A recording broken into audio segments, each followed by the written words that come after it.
Matan Torah, the pasuk starts, "Vaydaber Elikim es kol hadvarim ha'ele leimor." So the divine spoke to them directly.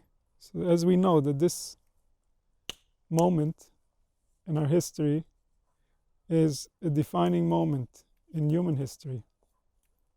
It's a defining moment in human history already because of how the globe was affected by that moment. But people don't yet understand the depth of the transformation that has been implanted in humanity in that moment because it hasn't yet played out. This is the period where the seed went into the ground and it started rotting in the ground. It started becoming something that would seem negative, something that would seem that the seed is falling apart, being attacked by the forces within the nature of the ground, and now it's rotting, now it's going back into nothingness. And then will come the birth, which will reimagine what a human being is supposed to be. And then we will see the tree. Then we will see the tree that's called Eitz Chaim Hi Lemachzikim Bo. It's the tree of life for those who hold on to it, because it's a specimen of reality. It's a specimen that reflects the truth. It's a specimen that creates the perfect mirror for the human spirit to see itself, to know itself. So this specimen, when it went in, it reflected a certain ugliness because of the state of humanity. Humanity had an ugly face. Humanity had violence in them. Humanity had superstitions, misunderstandings, confusion. Humanity had hatred. And so when this seed went in, and suddenly humanity received the reflection of itself, the reflection seemed very ugly. The reflection brought out from humanity a face that was not necessarily in line with the ultimate message. The ultimate message is the ultimate message is that it's here to bring peace amongst all the nations of the world. But before peace can be brought, we need members of peace. Members of peace means individuals who have become peaceful within themselves. Individuals who have learned how to take all the conflict that they've realized externally through their senses and unite all that conflict into one unity that lives inside of them. Because those individuals together will be able to find peace. So the Torah is a plant, is a tree. It's a tree that grows within the human spirit. And when it comes to, when it does its purpose, then we will realize the type of transformation that happened to humanity 3,500 years ago, when this tree was planted. So this tree has an external manifestation and an internal manifestation. The external manifestation is Klal Yisrael, is the tree that is a branch of the tree of Adam Rishon. Adam Rishon was the root of a tree, the root of a species, the root of a type of existence that came forth from him. And as the founder of that heritage, the founder of that future destiny of the universe, the purpose of life itself, he carried tremendous importance that he didn't realize while he was experiencing his own experience. And similarly, we carry a tremendous importance, even though we don't necessarily carry within us the entire gene pool of humanity. We carry within us the gene pool of some very important people in our existence, in this world and in the world to come. And those are our offspring. So, just like Adam Rishon was carrying his offspring, we're carrying our offspring. That's still real the same way. The only difference is that Adam Rishon was carrying the entire destiny of humanity. We carry a portion of the destiny of humanity. Some of us carry a more important portion than others. And this destiny that we create, this destiny that is within our potential, is what's going to cause the divine providence, the divine intelligence that's running life, to get involved in our experience in order to protect the future, in order to protect the destiny of man.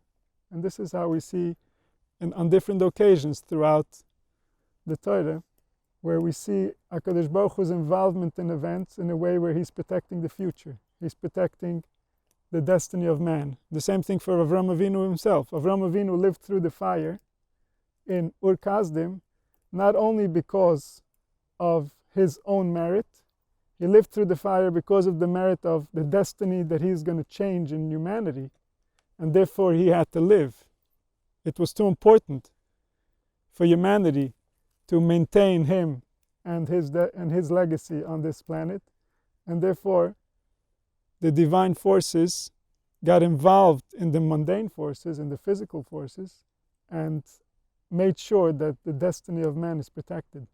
So this is the nature of how the spiritual looks at life. The spiritual looks at purpose. The spiritual looks at destiny. Because for the spiritual, the process is never too difficult if the destination is worth it. The spirit has enough to create and recreate itself constantly, and it's not concerned with, it doesn't have the limitations of resources.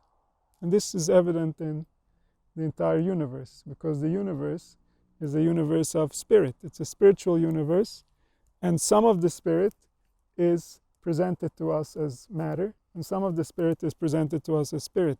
But all of it is perceived only in the spirit. None of it can be perceived directly without the biology that will convert that spiritual data into a physical message. So the world is a world of spirit. The real world, the real experience, happens in the world of concept, in the world of thought. And in that world, the destiny is the purpose of why things are taking place. And therefore, as things are happening, the spirit is involved to the extent that the destiny is going to be affected. And in places where the destiny is not affected, then the natural laws, the natural ways of thinking, the natural habits of the people is what's going to dictate how reality is going to play out. And that's the nature of life. So here, HaKadosh Baruch Hu presents himself to the people, and he reveals something about himself that makes it known to humanity, as it is known today to most of the world, even though some of it has been wearing off, that there's a real truth to life. Regardless of whether we understand the truth or we don't understand the truth, what we know from this event for certainty is that there was a presentation that represented the real truth about life. And that truth needs to be respected. When that truth is not respected, all things can go wrong. All types of horrors can happen. And this we can see simply by observing history, by observing life. We can see that there's certain ways of doing things that cause tremendous catastrophes, that cause a lot of violence and death and suffering. So it's possible to plant seeds in this field of consciousness that we're experiencing that are evil seeds, that are seeds that are going to cause evil to happen. What does evil mean? Evil means something that's offensive to reality, something that hurts reality, that's evil. Something that will cause conflict, because reality and humanity is one unit, is just one single being. So anything that will cause conflict is evil. It means it's taking the one being that is one, that is united, that can find peace within itself, and it's breaking it out into multiple pieces. It's causing conflict, it's causing friction within the unit. And that's all forms of disease. That's all forms of spiritual, emotional, or physical problems come from that type of interpretation, whether it's on the spiritual level, when we're thinking or feeling in forms of conflict, or it's on the physical level, where our body is behaving in a way that's becoming a conflict for other parts of the body.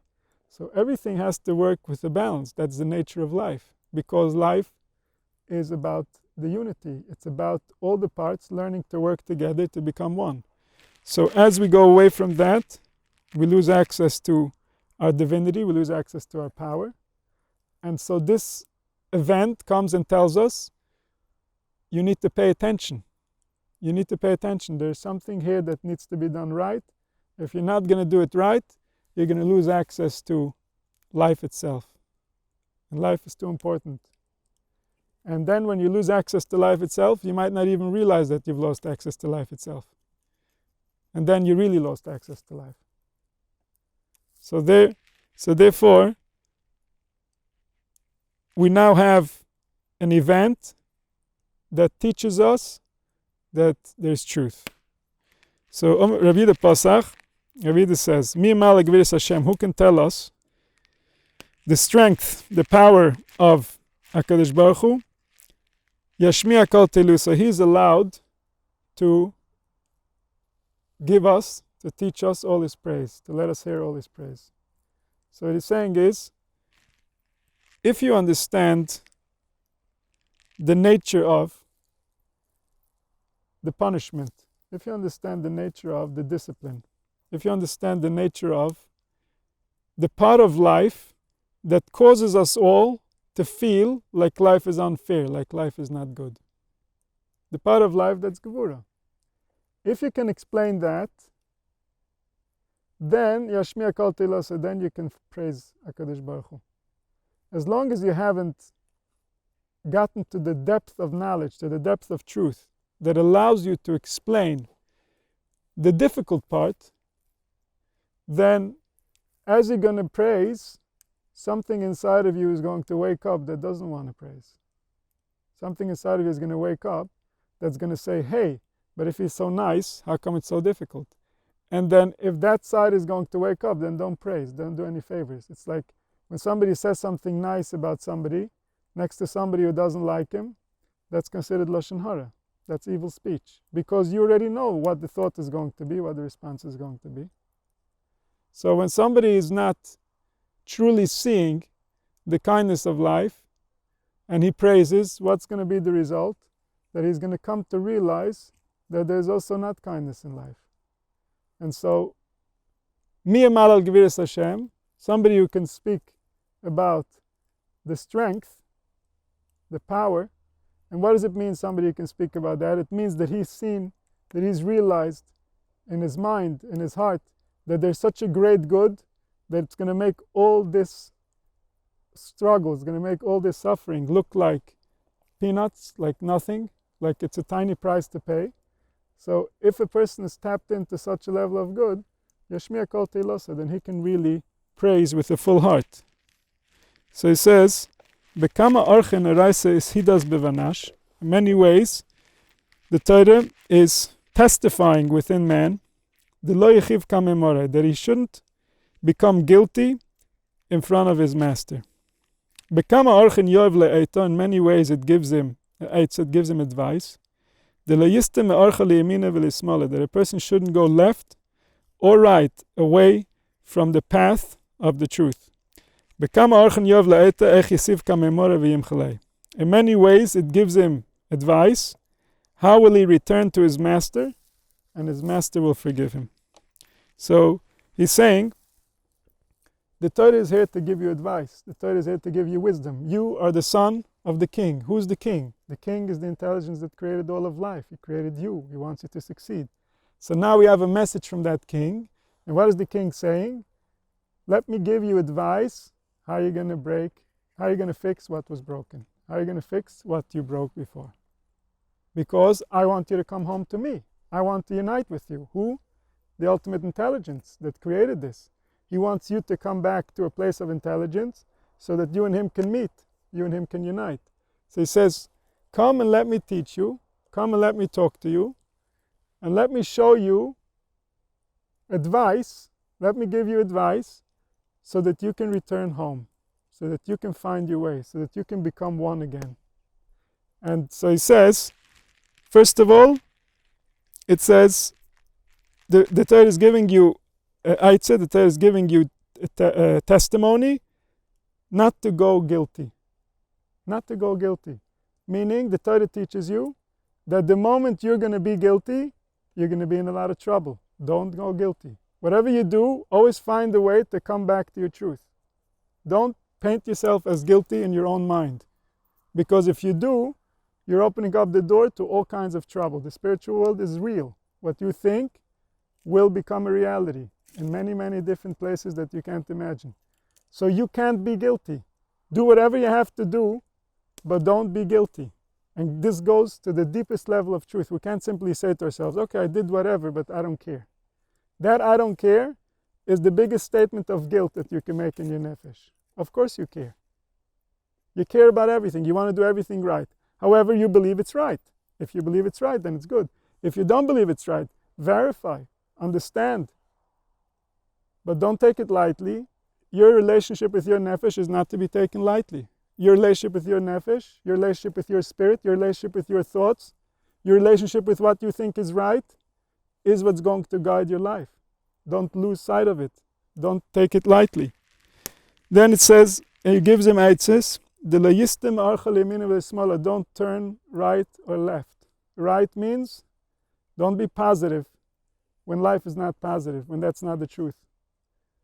Don't be positive in places where reality is telling you something else. For example, we see this now with leaders. They're positive while people are dying. That's not positivity. That's not real. That's just their imagination trying to do what's convenient for them at the expense of other people, at the expense of real realities that are taking place in the world.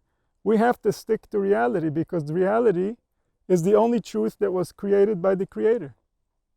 So don't go to the right either. Don't go positive when reality is not positive. Stick to reality. Be with reality and make reality good. That's your positivity. Realize the good within reality. Don't realize the good through fantasy, because then you're going to pay a price. Fantasy is not real. Fantasy takes effort. It takes your energy and it eats it. And then when you want energy from it, it's not going to give it to you.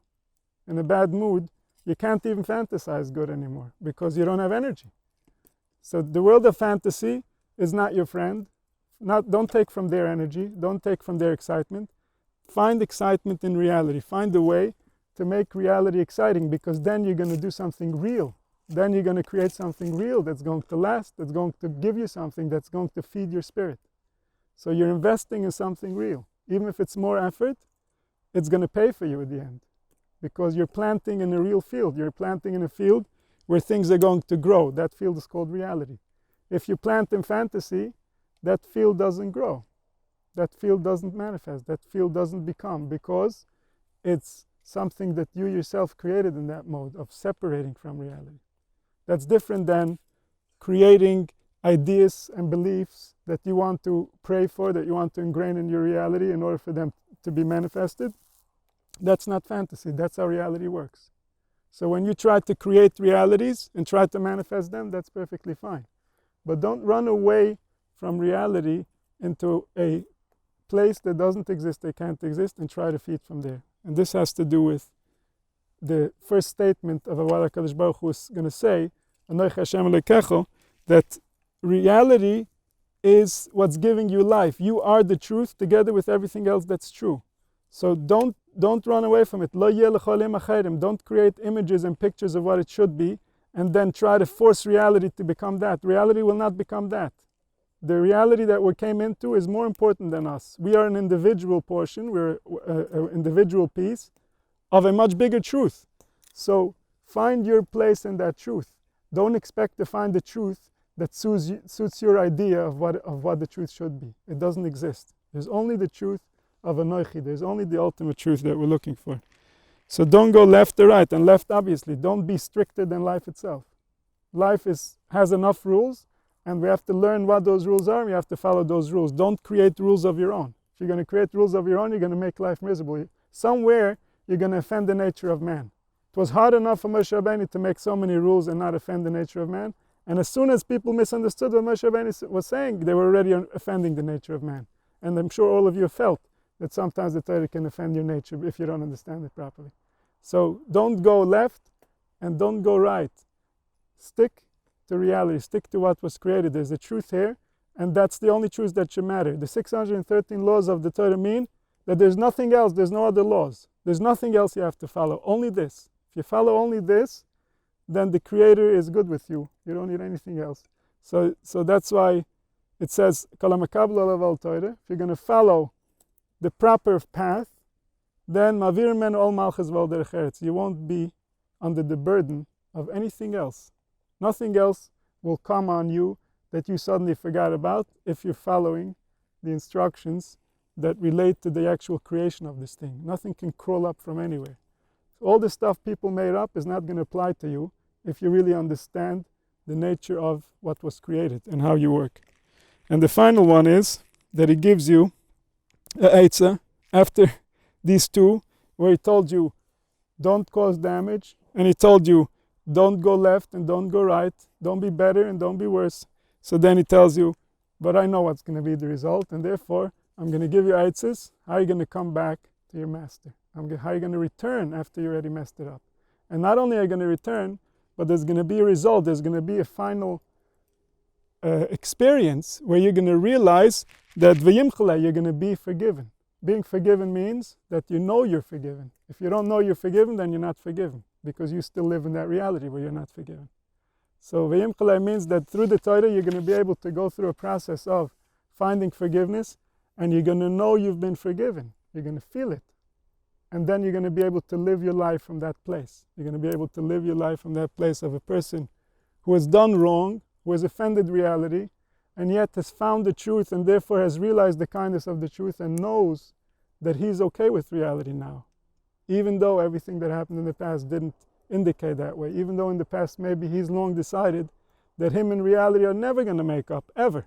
Not possible. And yet, here he's going to be, and they're going to be made up, they're going to be in love with each other, him and reality, and he's going to know it. He's going to be able to experience it and live from that place. So the Torah is your gift to guide you through this process that is so extremely important, so extremely dangerous, and yet so extremely pleasant if you get it right. So he says, Ditnan, we've learned, Shisma itlas asar zina eite, yoy verais lebanash. There's 613 different types of advice that HaKadosh Baruch Hu gives to a person. Lemeheve shlim b'morei, that he should be complete with his master. Who's his master? His master is the spirit of all spirits. His master is the spirit that when it comes into his body is going to become a thought and a feeling. That's his master. So how are we going to make sure that when a spirit comes into my body, it's going to find a thought and a feeling that's pleasant? For that, we have 613 different eitzahs of how we're going to make sure of it. It begins, the more boilei tovelei. His master wants to be kind to him. He wants to do him good. Where does he want to do him good? Ba'al Madain, in this world, while he's still in the body, while he's still around other people who understand nothing, he wants him to do good over there. He wants to be kind to him even while in that state. And even more so, Ba'al Midosa, in the world to come. And then he says, V'yater Ba'al Midosa. The main good that he wants to do for him is in the world to come. The world to come means the world where people already know who they are. So he wants to do good to him even in the world that people don't know who they are, because he wants to relieve him of his pain. He's so close to him. It's his son. He wants to do the best he can for him. The intelligence that created life wants you to be comfortable here. The proof, everything you've ever seen, your entire body, every body part you have, everything that's happening, every process that's happening within your organs, that's the proof that the one who created life wants to be kind to you. If he didn't want to be kind to you, none of those processes would happen. You wouldn't have any of these limbs. You wouldn't have any of these organs. You wouldn't have veins. You wouldn't have bones. You wouldn't have muscles. Everything is proof that he wants to be kind to you. He wants to be kind to you even in this world. But even more so in the world to come, in the world where people know what it means to be people, there he even more wants to be good to you, because there he can be good to you from all angles. There he can send you good from all people, from all his messengers that he's going to have on this planet. He's going to be kind to you. Now the only messenger that you have that can be kind to you is inside your heart. You'll open up that channel, you'll open up that port, and the kindness will come in. You won't open it up, it won't come from other places because the channels are closed. So he can't be as good to you in this world as he will be in the other world. But the goal that he wants is always to be good. Therefore, he gives you 613 pieces of advice, says follow these. These will take you to where you need to go. These will lead you. The Tanina we've learned, everything that HaKadosh Baruch Hu perfects in man, so all the good things that a person should be receiving because of his behavior. So let's say a person is offended by something in this world. This is HaKadosh Baruch Hu's world. He wants to clean it up. He doesn't want evil spirits floating around in his world. So this person absorbs that offense, he cries it out, and he doesn't do anything to anybody. He finds happiness again and he goes back out into the world. So now HaKadosh Baruch Hu owes this person a tremendous good. HaKadosh Baruch Hu is not mekapech schar kol berya.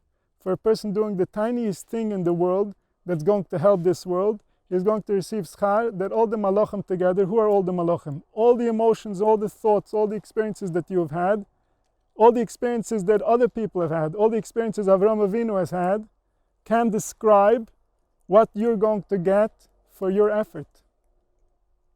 Avraham Avinu's experiences cannot describe what you're going to get for your effort, because Avraham Avinu's experiences after everything is said and done were angels. You're going to be beyond the angels. You're going to realize that you made a difference in the destiny of man, that you changed how thousands of people had experienced their day on this planet, how millions of people, how billions of people, because you stood up to a force of evil and you eliminated it. So nobody can understand, nobody can realize in this world, only in the world to come. So HaKadosh Baruch Hu created the world, and the person cannot understand the good that he's going to receive for the effort that he spends on this world. So to the world to come, then he is going to be able to realize it. My tama, how come he can't explain it to him while he is in this world? Mishum the world to come belongs to HaKadosh Baruch Hu. This world is filled with evil spirits. In a world of evil spirits, we can't explain good. The mind can't contain the good of the truth and the evil spirits at the same time. First, it has to relieve itself from all the evil that it has imagined before the imagination can really draw the truth, before the imagination could really realize reality. So he says, the world to come belongs to HaKadosh Baruch Hu. And that's how we learned. This world compared to the world to come, it's like a hallway to get to the palace. So when a person actually realizes something kind, a person does something good to the world, a person helps the world, so he's going to have his own good. He's going to have his own good when the world is ready, when he gets to the palace, when he gets to the place where these types of goods can be cashed. So it's like if somebody does something good outside in the land of the king, he gets a little note. He gets a note that says, when you get to the king, when you finally see him, show him this note and he'll be kind to you. So the whole way, the person all he has is a note. But silly is the person if he thinks that that note is worthless and he changes it off for a meal, or he changes it off for something silly. Because that note is what's going to drive him to the king, and that note is what's going to make sure that the king takes care of him. So a smart person is constantly collecting notes, even though right now they're just notes. But if he knows the result, if he understands how life works, he understands that this note is the currency of life. Eschus is the currency of life. Tzadikim, how did they measure themselves? With the schuyos. How many schuyos did they have? How many merits? What does it mean, a merit? A merit means to take something that's not pleasant and absorb it for HaKadosh Baruch Hu, and not pass it on, not create further evil spirits in this planet. This is HaKadosh Baruch Hu's planet. He wants to live here already. He's been waiting. He's out of a home, in a sense. He's on the street with his furniture, with his clothing, with everything, waiting for the house to be vacated by the evil spirits so that he can move in. And it's up to us if we're going to clean the house so that he can move in, or he's going to stay waiting. So far he's waiting. The evil spirits are so powerful that the ones who should be cleaning are running around with the evil spirits, are playing their games. So when the world will be cleaned, HaKadosh Baruch Hu will live here. When HaKadosh Baruch Hu will live here, he'll pay for all those who did good while the evil spirits were in charge. And if we want to see that evil spirits are in charge, we don't have to go far. Look at the leaders and see what's in charge. Is it compassion that's driving the world leadership? Is it love for humanity? Is it understanding of the human spirit? Is it a drive to attach to unity? If so, then we would say that holy spirits are running the world. But if we look, we'll see, no, evil spirits are running the world. Bad attributes, evil attributes, attributes that are not comparable to the attributes of the creator of life. If the creator of life thought the way that our leaders think, then we would be in big, big trouble. We wouldn't exist in the first place.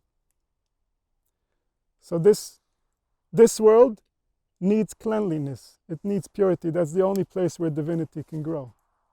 And so let's see a little bit of these eitzes. So he says there's 613 eitzes. So let's see, maybe we can get to the depth of a little bit of the first dibra, so that we can try and understand how these eitzes work.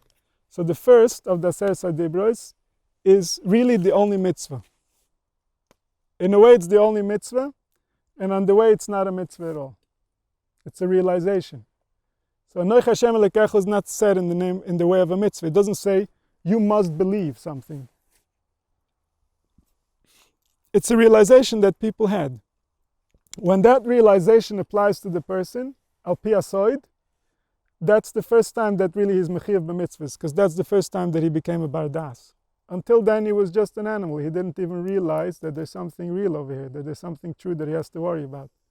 When a person starts realizing the Anoich Hashem Elokecha, Hayom niyeh l'am, that's when you become a member of this nation. You become a member of somebody who realizes truth.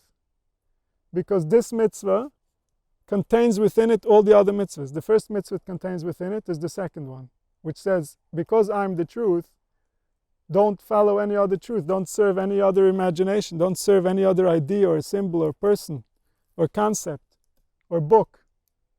Don't serve anything, serve only the truth.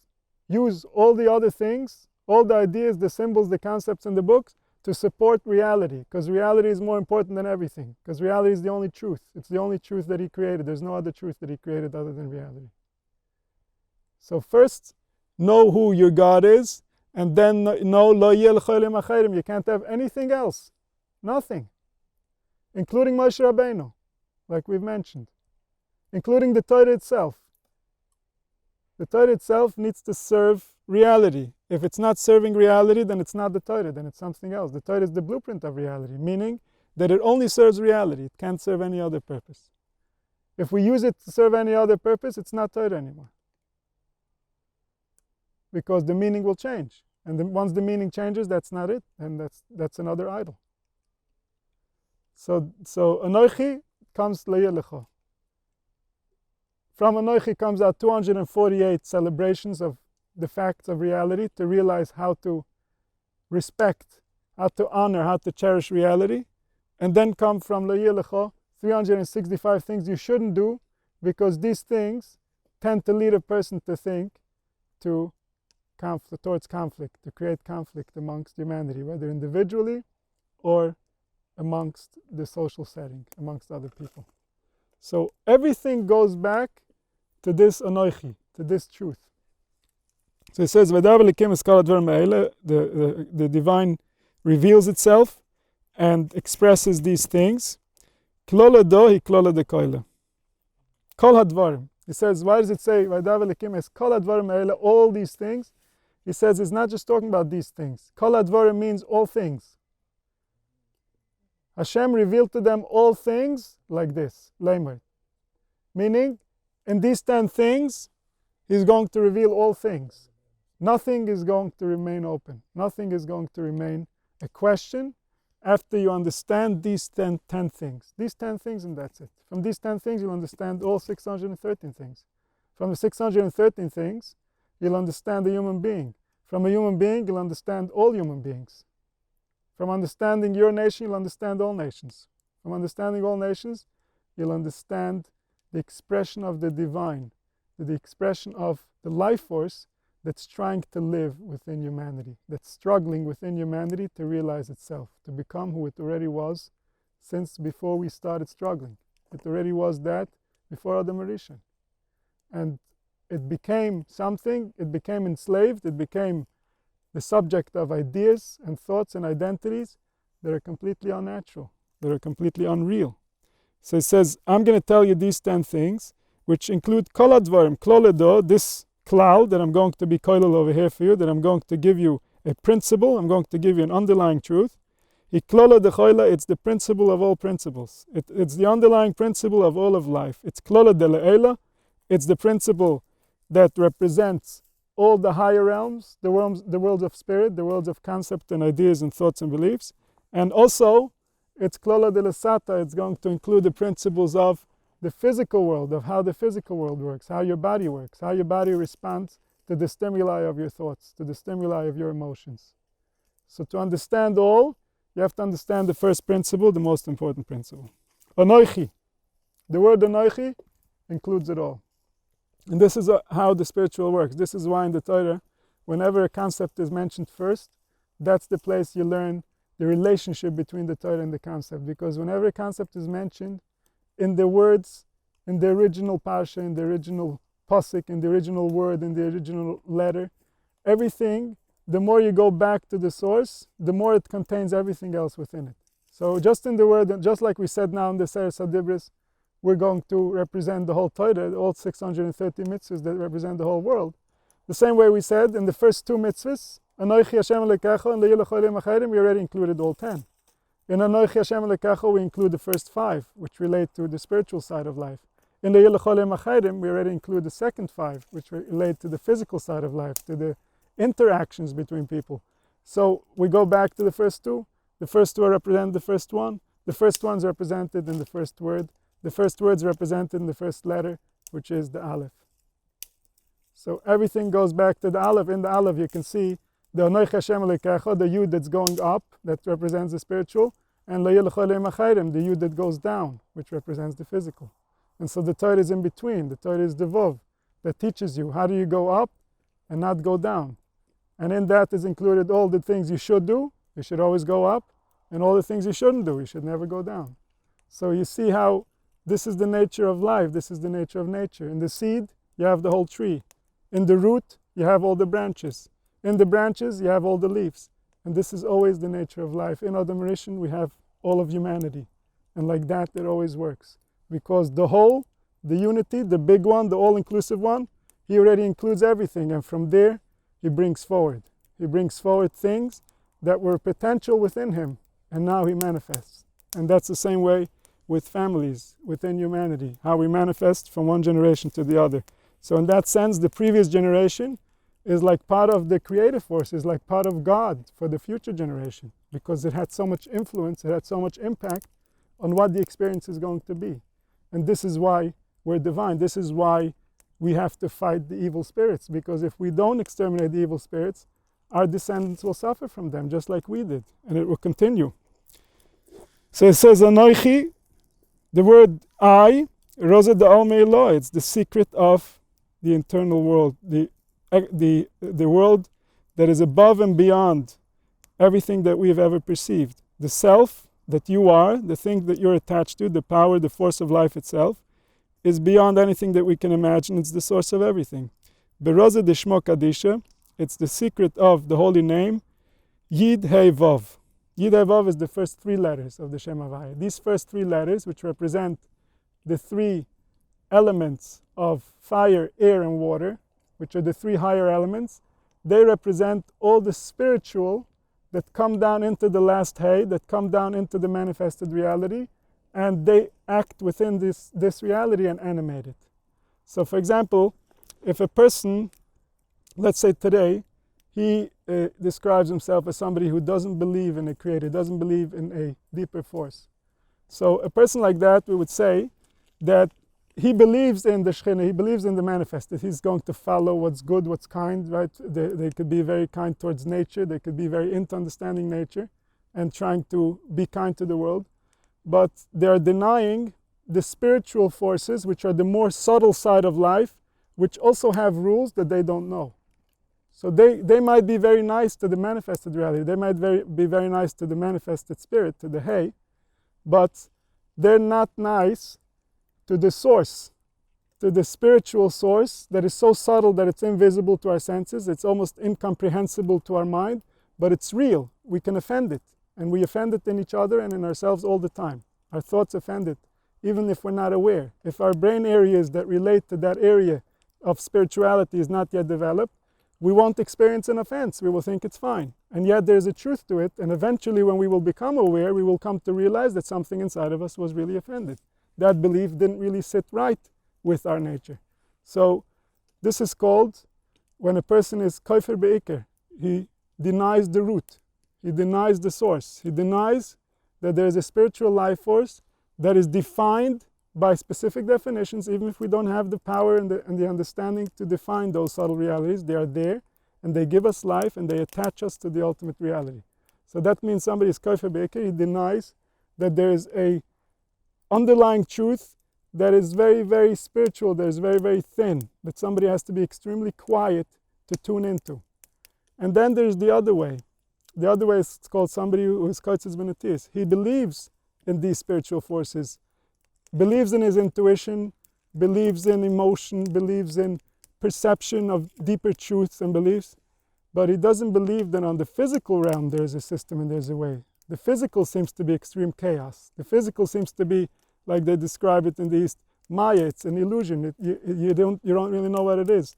And in that case, that's called these kotzes benatis. He doesn't realize that these plantings, which we know as the physical, are growing from an internal field called the spiritual. They don't exist here in vain. There's not anything here that we see in the manifested reality that is not extremely spiritual and extremely powerful in its true sense.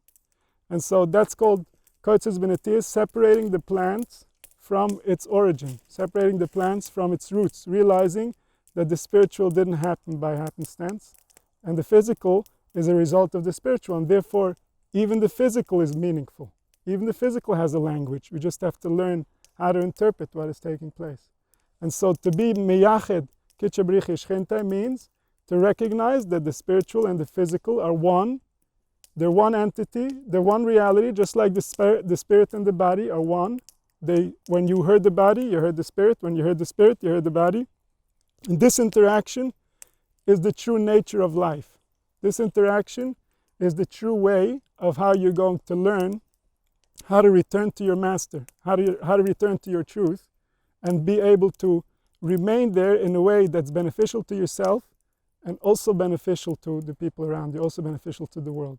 That you can contribute on both sides, that you can protect yourself spiritually while contributing externally to those who need. So it says, the Shem Yehi is the Anoichi. The Shem Yid Hayvav means there is a real you. You might be imagining that you are this, or that you are that, or that you should be this, or you should be that way. Those are just thoughts.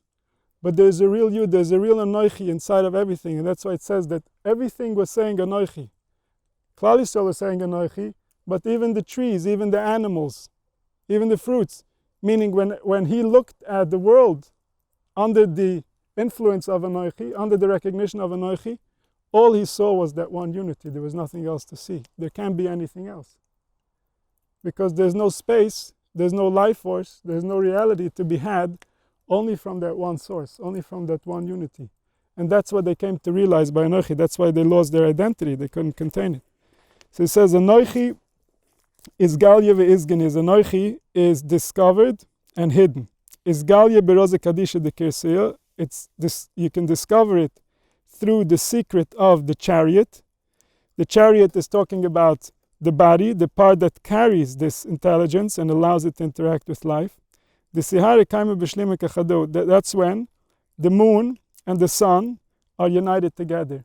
So the moon and the sun represent these two realities. The source, the place from where everything comes, that's the sun. So the sun is a mashal, is a metaphor for something, the part of life that's hidden, the part of life that we don't have access to consciously, that we're not aware of fully, only if we try to dig and look for it. That's the light that shines into this world. And then we have the hay, then we have the shechina, then we have the part of us that receives and sees and recognizes. And that part is the awareness. That's called the moon. So the light is the reality. Reality is always shining, even when it's hidden from the moon. But the awareness is the moon. Sometimes it has light, sometimes it doesn't have light. The sun is still there, life is still there, everything's still good, everything's going to be okay. But to you, it doesn't seem that way. You're not getting access to that light at this moment, and therefore you're like on a Rosh Chodesh. You're like in the time where the moon is transitioning. The moon is becoming a new moon, a new light, a new realization is about to be born. So this is like a form of pregnancy.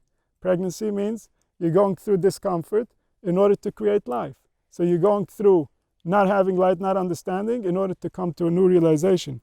So the moon is full when the sun is shining, like in the time of Shlomo HaMelech, when the Chachma was so big that the awareness was fully involved in the intelligence and never felt lost. So it says, Katshimshe Shalte V'Siaris Nihiras, when the sun is out and the moon is receiving light. There's no shevach, there's no praise for the moon, only the light that the sun shines on it. So when there's a moon and there's no sun, humanity doesn't even see it. Humanity doesn't have any enjoyment of such a moon. So the purpose of the moon, the reason of having a moon in the first place, is so that it can shine, so that it can eventually have that light of the sun. So the moon does many functions for us even while it's not shining. It's doing many different things, but the shevach, the praise, the appreciation, the recognition, the realization happens through the light.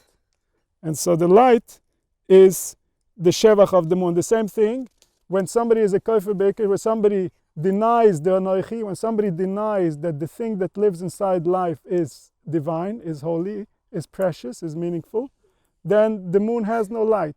Then that shechina has no access to truth. That shechina can't live. That shechina doesn't have an appreciation for the experience. So it loses access to the anoichi, it loses access to life. Anoichi bashlomis rozen deshlimu dechirsi elasata. Anoichi can only be completed when we recognize all the secrets of the throne upon which resides the awareness. Vistaloki chayven kadishin, when the holy angels are going upwards, meaning that the realization is becoming lofty, is becoming deep. Viaskonas besikino, and it prepares itself with all its different tachshitim, all the different jewelry that the Shechina can prepare itself, meaning that a person comes to the different realizations that allow him to get the proper excitement, to go into the proper state of mind.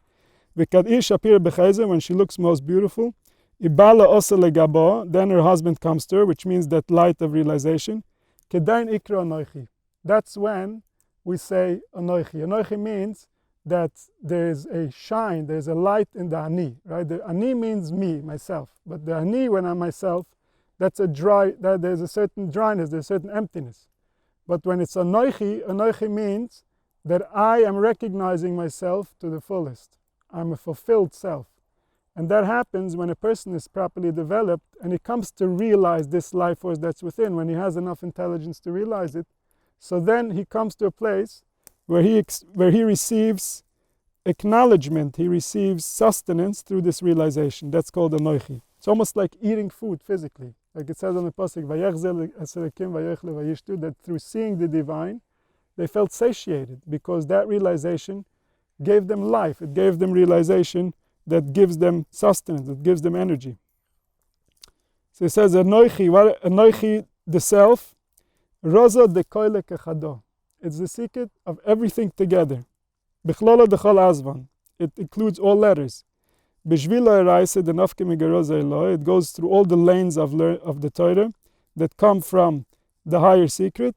Bahai anoichi talyan rozin eloim v'saton. In this self, in this anoichi, in this identity that you create for whatever is taking place, within that identity are all the secrets of the higher worlds and the lower worlds. Because once you define yourself, you're locked into a world. Once you're locked into a world, then the rules of that world apply to you. And then you're negotiating within a world. But within that anoichi, each one of us finds a different reality, finds a different experience within that same anoichi, within that same self, within that same capacity that we have to identify ourselves. We each come up with a different experience every single day. So all the secrets of how you can possibly be are included in this self, are included in this anoichi, are included in this revelation that they had at Sinai. It says anoichi, this self, Roza is the secret lemev ager tov letzadikaya that's going to give good reward to tzadikim. They come because they're always waiting to discover him. V'not repekida raisen, they keep the commandments of the wisdom of the Torah. B'hai Islam b'tchoyne kedikechozel ha'amid. Through this, they have the proper trust to receive the reward for the world to come. V'simonach ani paroi. So it says ani paroi, it means ani. The one that's inside of you, when you define yourself, ani, who am I? Paroi, he's the one that's poreya, he's the one that pays you. So how did you get paid for whatever you did good or for whatever you did bad in the past, that yourself created the reality based on that. That was your reward and that was your punishment. So now if you understand how to relate to this self in order to create a better future, then the ani is going to give you schar. And then it's going to become anoichi. If the self is going to continue to become offended by reality and by the way we think and experience, so then it's going to become ani paroi. I'm here to pay. I'm here to pay the bills. What bills? Whatever bills you've created. Whatever you decided that you are. Whatever you decided that you should be. Whatever you decided you deserve. All that. So to know how to decide, for that you need Torah, for that you need wisdom. For that you need people who are not so ingrained in the external culture. We're not so ingrained in the competition, that feel small, that feel little, that have been belittled their entire life and been fighting for their place, fighting to feel worthy, fighting to feel adequate. But people who are immersed in the spiritual, where everything is trying to confirm you and give you peace and give you comfort and give you pleasure and give you relief, because that's the true nature of life. Only on this world, because of the evil spirits, do we have a nature where we have to compete, where we don't feel we belong, where we have to justify our very existence. So when a person goes back to the source, that's the place from where he's going to get his schar. That's the place from where he's going to get his oynish. That's the place that's been giving him reward. That's the place that's been giving him punishment. So when somebody denies, he says, less din v'less dain, I can do whatever I want, nothing's going to punish me, he's in denial. Because the very person that's saying it is already punishing him by saying him all this is meaningless. It's already a punishment to even believe that. Because the reward is much bigger than the punishment. So by getting out of what you think is a punishment, you're forgetting to work towards the reward, which is the real nature of life. You came here, you're going to become something. Whatever you become, that's a reward. So you want to work towards becoming the most. You want to work towards becoming everything you can be. So by getting distracted in the punishment, that's already the part of the Torah that's called the Poshem Yikashliba, that evil people, they will get tripped up by what the Torah is saying and they won't manifest their destiny. They won't become their full self. But tzaddikim yelchaba means realize your righteousness. Realize that nobody meant to hurt you. And realize that you were created for rewards. And now go for your reward. Ask for your reward. You deserve a reward. You deserve to be straight with the truth and to get to know yourself. And when you get to know yourself, that's your reward. So he says, Anoichi, another one. Anoichi v'lo yelecha itma beraza deraisa. We learn the Anoichi and lo yelecha. Anoichi is the positive statement. I am this. V'lo yelecha. I'm not everything else. So this we learned in the Roza, in the secrets, that this is the secret of V'doi Zohar v'Shomer. When we say Zohar v'Shomer and Shabbos, we say Zohar, remember, and Shomer, be careful. That's the same secret as Anoichi, I am the truth, and Lo Yelecha, don't think there's any other truth. So the same thing, Zohar es Yom HaShabbos lekadsho, remember the holiness of the Shabbos, which means the holiness of creation, the holiness of what was created. And Shomer, don't be careful. Don't make other things holy that are not holy. Because if you make other things holy, then that's like serving idol worship. Then you're going to cause yourself grief. You're going to cause yourself stress. You're going to cause damage to your heart, to your organs, for things that are not real, for things that are not true. You're going to become a lesser version of yourself. Anoichi roza stime vegonis. It's a secret that's hidden and cannot be perceived. You can't perceive the true nature of Anoichi on all the higher realms, because Anoichi is the very source. It goes all the way to the beginning of perception. It includes everything in one principle. As soon as he said Anoichi, this realization attaches all the details of life into one principle. It's always one principle. It always comes back to one principle. Anoichi, I am the one that lives in all of life. Everything in the Torah comes from this statement. This is the only statement that needs to be driven home. In fact, all 613 eitzes are just advice on how you're going to drive this statement into your heart until your heart knows it, until your kidneys are convinced, until no thought comes into your brain that conflicts with this statement, with this reality. So he says, Anoichi, Rosa the train Kirsavan, it's the secret of the two thrones. Ani Yid the Kirsia v'achra Kof. So it says the source The self already includes two representations of reality, the spiritual and the physical, the internal and the external. So when I say I'm already implying, don't hurt my soul, don't hurt my body, don't hurt me. It's all one. So the same thing, he says, Anoich Hashem Lekecha, you have to serve the truth, you have to serve the I. It means you have to serve the internal depth of the truth. You have to serve the manifested reality of the truth. Both of them are holy, both of them are real. Anoichi, is the Magdasho. What does Anoichi mean when he says I in a big statement, not just Ani, me, the little self, Anoichi, the big self? It means the Beis HaMikdash, the holy temple, has become pure, and the stranger cannot get close. An evil spirit cannot come in. And the temple is shining in unity. Because battle by Hishata Yetzira Malme. In those moments, there is no evil inclination. When there's no evil spirits, there's no evil inclination. So Anoichi means there's been a unification. There's been a clarity within the being that ejected all evil, that ejected all the things that are contrary to the nature of this being. It removed all viruses, it removed all disease, it removed all problems from the spirit because it realized the Anoichi. It realized the attachment that it has to the beyond. So here, he goes on and on.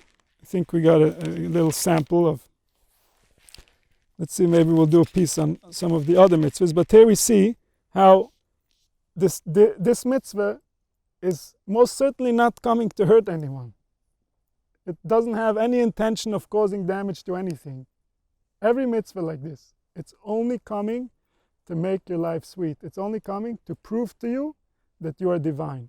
If it's been said in any other way, it's only because the spirit saying it was involved with evil spirits. He didn't himself understand what he was dealing with.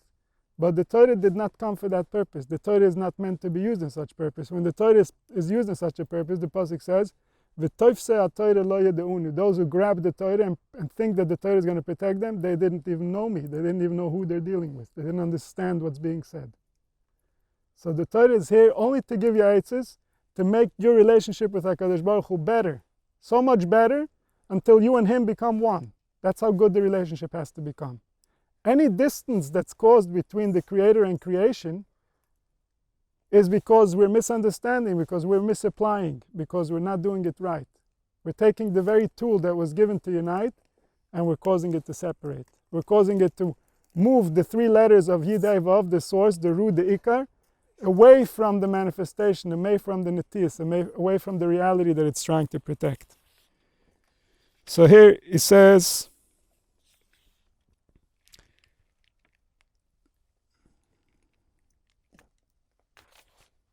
Lo yelecho. Let's learn a little Lo yelecho.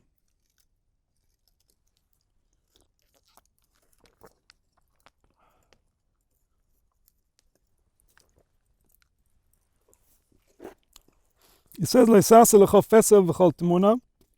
Psuli, to make a pesel. What does it mean to make a pesel? Don't make yourself a statue. Don't make yourself an image that you're going to follow.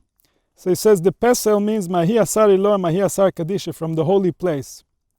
The holy place means the place of identity.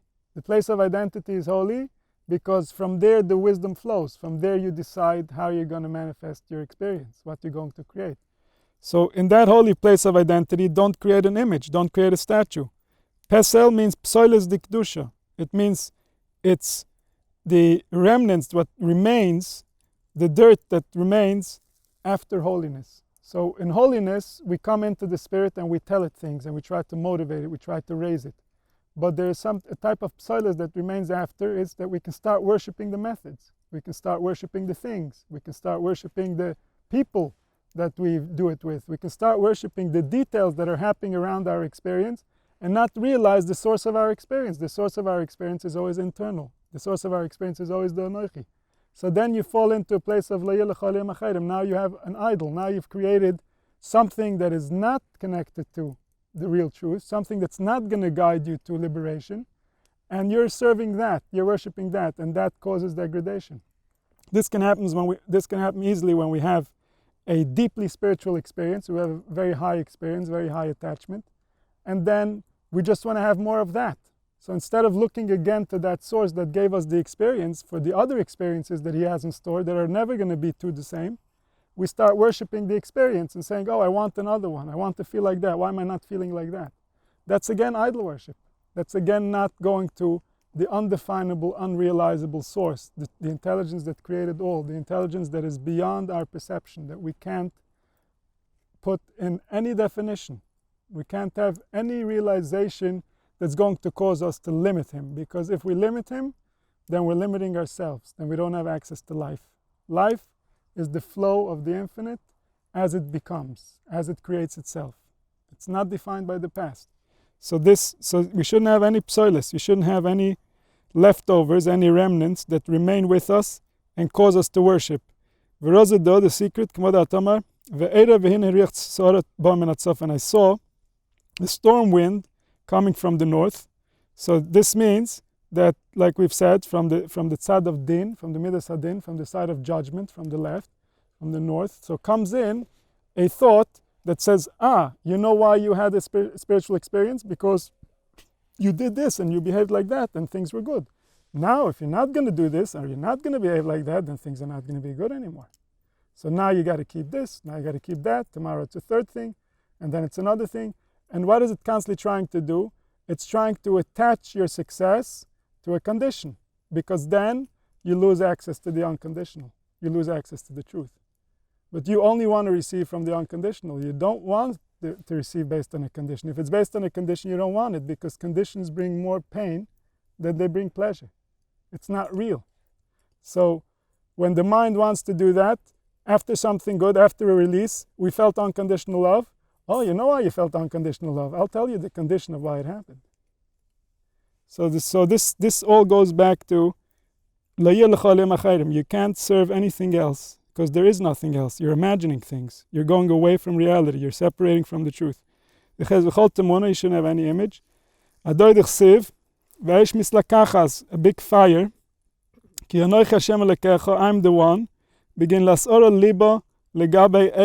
to wake up the heart towards above, towards the transcendent, towards the infinite. Not to get involved in the details, not to get involved in the manifested, not to get involved in what's taking place or what took place, because that's all in the past. Those are just images. Those are just remnants of our sensual experience. Don't get close to the doorway of these images, because they will grab your soul. They will grab your attention and get you busy and make you slave away for them. So he says, El Kano is a jealous God. What does it mean he's a jealous God? People stay away from this. People who want to go away from the Torah to the right, who want to go to an extreme, what they think is kindness, they don't like to hear this. El Kano is a jealous God. You're making him look bad. But these people were just describing reality. We can't fight with reality. The reality is he's a jealous God. What does it mean he's a jealous God? The when you are going to get busy with things that are not real, there will be consequences. Your spirit will be offended. It will. There's no two ways about it, because this is its nature. We might want to say that we can imagine a world where spirit wouldn't get offended even by those things, and that would be a better world. But this is the world that he created. If we get busy with external realities and we start measuring the spirit and its success and its purpose and its reason based on those external things, the spirit is going to get very, very angry, very insulted. That's its nature. It's jealous, meaning it wants you to receive life from the truth. And that's the only place it can receive from. It doesn't want to receive from any other place. It says, this is the secret of the pasuk. Tachas shalosh ragza eretz. Because of three things, the earth became angry. What does that mean? It means the body is not going to feel good. There's not going to be balance between the organs. The emotional health is not going to be balanced, because he's jealous. He's not happy that life is not being given to him the way that it should be. This is the nature. This is how it was created to be. That's one. Pesel, don't make a statue. That's the second one. V'chol temuna, or an image. That's three. Ve'eretz do al dois regizas. These three things. Lo sase, don't make things that are not real. Pesel, don't have any statues of what I'm supposed to be. And Tmuna, don't have any images of what you think my life has to be. Those three things, if you go after those three things, then Rog Zoeretz, you're going to be experiencing some unpleasantries. Because that's not how life works. That's not how life works. You're going into conflict. You're going into war with who? With Anoichi, with the very one who created life, the very source. He already designed it the way it's going to be. You're going to give him now an image of what it needs to be. And you think he's just going to be okay with it. He's not okay with it. He gets torn into two. He doesn't know what to do with himself. So therefore, you can't do that. And then he says, not only that, this is another one that people have a problem with. The people to the right. He says, he takes the sins of the parents and he puts them on the children. How's that right? 3 generations, 4 generations. So he says, Ilona Chado, the insiv, one tree that stands. Chado trein zimnin, itla zimnin, v'arba zimnin, v'ispeket achoy v'kadmoa. So it says, once the parent plants a tree, the parent is a tree, the parent is a life force, and now the parent starts misbehaving. The parent is in conflict with life. The parent is misbehaving against life for whatever reason. The parent was traumatized, the parent is angry, the parent disappointed. So now the child sees it, the tree is growing. The tree is going together with all the trees. Like the tree that was planted originally now has a branch. The branch has the same diseases as the tree. So it goes one after the other. It goes the father, it's all the same thing. Why? Because they're not fixing it.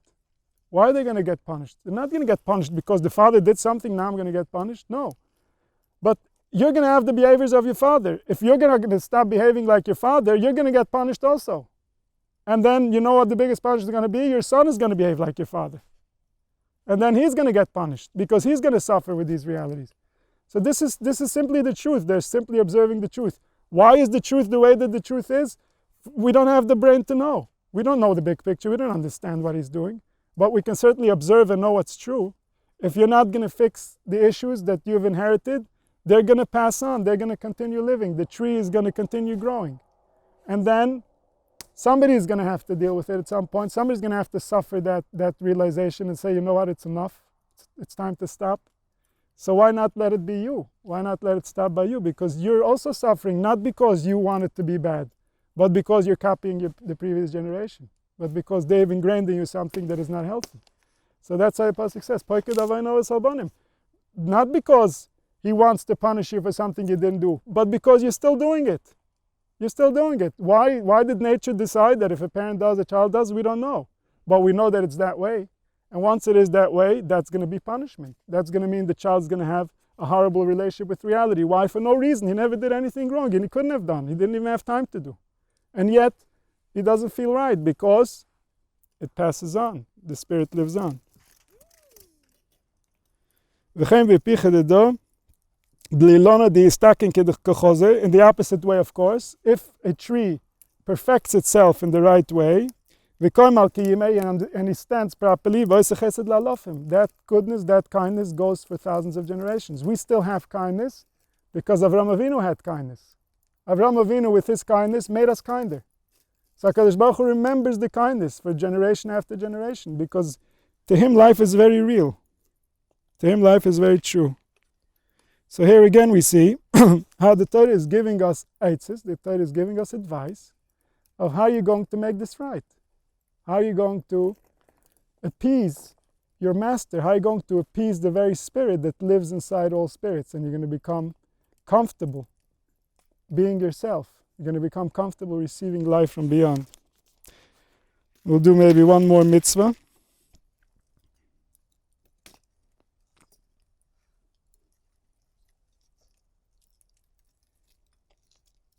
Here he speaks about Shavuot. We don't do Shavuot so much. But the concept of Shavuot is very simple. The concept of Shavuot is that everything you say gets recorded. Everything you say gets reconciled with the truth. Everything you say is meaningful because you're communicating. You're communicating with the truth. You're creating.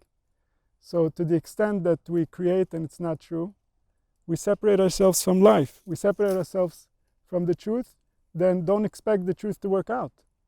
If you're not with the truth won't work out. The only way the truth is going to work out is if your intelligence will be there guiding it and making it work out. That's the intelligence that Hashem put in that place in order to create the good. So when that intelligence is distracted, or that intelligence is fooling itself or others and not being in line with the truth, so who's going to protect it?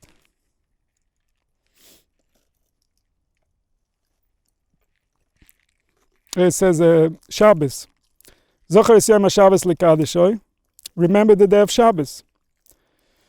So he says, Doi Rosa de Bris Kadisha. This is the secret of the bris. This is the secret of the covenant that HaKadosh Baruch Hu has with Klal Yisrael. That HaKadosh Baruch Hu said that He wants them to have children and grandchildren because they are the tachlis of creation. They're the reason the world was created, because the world's going to have a destiny. A destiny means that the person is going to come along, that's going to understand life enough in order to create the appropriate reality where humans can be themselves.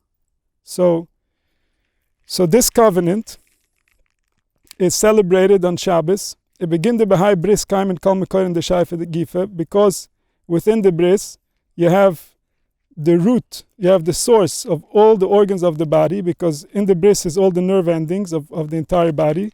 So you have over there a connection to every single limb, to every single organ. V'i klal koile, it's where the body unites into one. It's the general unit that unites all the parts of the body. Kegavne do Shabbos, the same way Shabbos, I klole do eraisa, it's the source and the principle that contains the entire Torah. V'chol rozen do eraisa beitalian, all the secrets of the Torah are related to Shabbos. V'kiyime de Shabbos, when a person keeps Shabbos, v'kiyime de chol eraisa, it's like he's keeping the entire Torah because he realizes the truth. So in every mitzvah, when a person keeps a mitzvah, in each mitzvah is merumas all the other mitzvahs. So all the mitzvahs of the Torah can be realized and recognized by being mekayim one mitzvah. And kolshkin, the mitzvah of Shabbos, which is the yisoid, which is the mitzvah that they received even before Kabbalas Torah, they received it already in Mora. A man denoter Shabbos, keili noter eraisa koile. Somebody who keeps Shabbos holy, it's like he's keeping the entire Torah. So when somebody really realizes the true nature of life, when somebody really realizes the holiness of life, the sacredness of life, so then everything in his life becomes sacred. Everything that he experiences becomes sacred. So it all comes back to the root of reality, that a person should realize reality. So a person should know the truth the way that it really is. And that's all included in Anoichi. That's all included in the knowledge of who is it that is trying to create this world. Who is it that's trying to create identity within this world? Who is it that's trying to create a nation, a people within this world? And it's not who we think. So we are not who we think. Whatever we think in our mind, whatever restrictions we have in our mind about what's taking place and about what it means, was created artificially, is mundane, is not really at the level of the one who created life. The one who created life is pure wisdom, pure holiness, where everything has exactly its place, everything has exactly its purpose, and everything works exactly the way that it needs to work. And when the world will come to that realization, then we and him will unite. His vision of what it means to be a human will become the reality of what we are living. And that means, V'yeh Hashem lemelech al kol haaretz, b'yom ha'u yeh Hashem echad u'shmo echad.